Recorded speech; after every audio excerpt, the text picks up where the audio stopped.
Today marks the anniversary of a Lincoln man's disappearance. Friends of Tyler Goodrich reflect as 1 year passes by. There's a void, and it can't be filled with anybody but Tyler.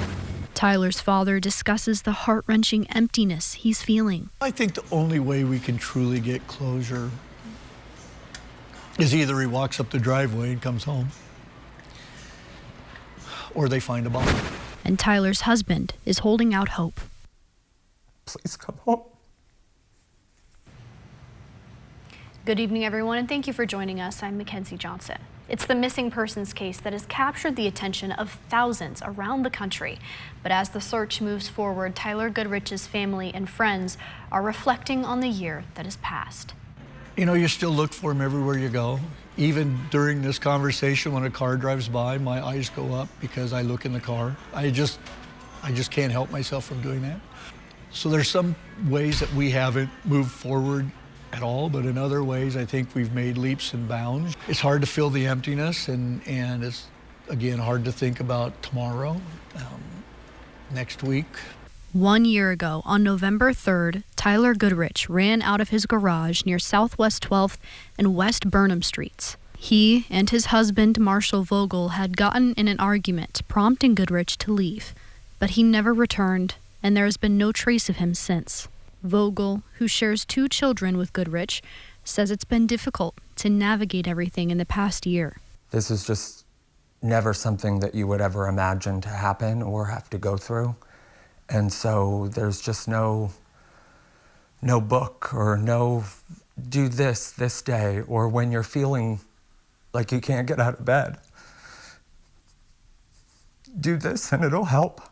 Vogel tells me it's the little moments when he really feels Tyler's absence. The other day I was cooking dinner, and the boys were doing homework, and then they started to wrestle, and the dog started barking, and it was a wild mess is what it was. I just thought, he's missing this. He's missing this beautiful moment. Goodrich's friends were some of the first people to organize searches and get the word out on social media, creating a Facebook page that now has nearly 27,000 followers.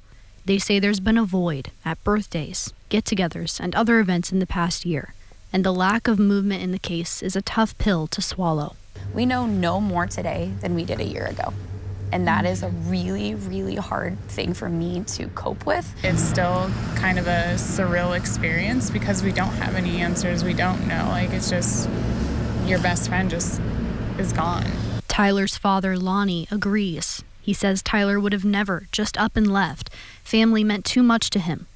So Lonnie has come to the conclusion that his son is no longer alive. There's no secret here. My heart is his heart. My soul is his soul. We share them. And I know